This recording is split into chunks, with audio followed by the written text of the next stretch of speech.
Bonjour. Alors, quoi de neuf aujourd'hui dans les 12 coups de midi?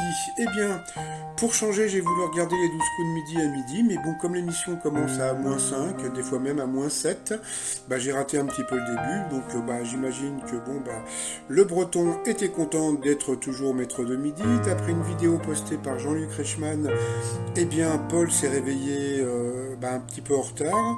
Le problème, c'est que faut être motivé pour se réveiller le matin, et puis si c'est pour se réveiller pour être dans le public, c'est pas très motivant, donc c'est peut-être pour ça que, il s'est réveillé un petit peu en retard. Au coup d'envoi, donc j'ai raté la question du maître de midi. On a pu voir Monsieur Meumeu qui était dans le public, donc qui sera là ce soir pour le Prime. Après, alors vous aviez Isabelle, vous aviez Quentin et vous aviez aussi Anthony. Dans le public, on a pu voir que, comme je vous l'ai dit, Paul était en train de s'emmerder grave. Alors, la première question pour Anthony. Qui a détrôné le groupe U2 en battant le record de la tournée la plus rentable au monde? Eh bien, c'était Ed Sheeran. Ensuite, pour Isabelle, pour quelle raison la dermatologue américaine Sandra Lee est-elle devenue une star sur Internet? Donc, elle explose les points noirs et les kystes. Bon appétit. Pour le Belge Quentin, qu'est-ce que 50% des hommes célibataires âgés de 18 à 25 ans changent seulement 4 fois par an? Donc c'était le drap de leur lit. Mais bon, s'ils vivent seuls, voilà, donc il doit y avoir des cartes de France, mais voilà. Ensuite, de quel sport Jean-Paul Lotte est-il devenu un célèbre consultant de télévision? Donc bien sûr, c'était le tennis.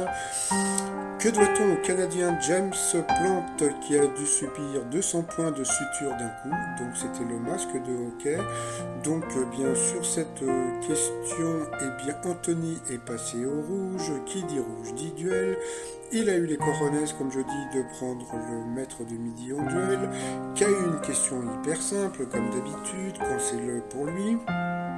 Quel pays est sur la péninsule ibérique? Donc bien sûr, c'était le Portugal. Ensuite, eh bien, Eric, Isabelle et Quentin se sont retrouvés au coup par coup. D'abord, c'est Quentin qui est passé à l'orange. Après, on a pu voir que Paul s'est un petit peu réveillé pour répondre à une question. Après, donc, ça a été Isabelle qui est passée aussi à l'orange. Là, c'était super rigolo. Parce que Eric, le maître de midi, je le trouve sympa. Sauf qu'il veut faire son petit Paul. Quand je dis qu'il veut faire son Paul, c'est quoi? C'est que il nous balance des dates. Sauf que le problème avec ces dates, c'est qu'il se plante toujours d'1 ou 2 ans. Donc Marignan, 1514, 1516, voilà. Donc là, par rapport à une chanson, il s'était planté de 2 ans. Et puis après, c'est encore Quentin qui est passé à l'orange, donc au rouge. Qui dit rouge dit duel. Il a pris Isabelle en duel. Qui a une question qui n'était pas évidente quand même.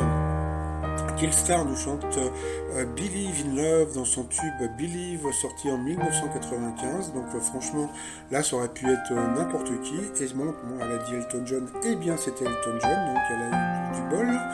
Donc ensuite Eric et Isabelle se sont retrouvés au coup fatal. Alors par rapport au coup fatal, je vous explique comment regarder les coups fatals. C'est-à-dire que les coups fatals,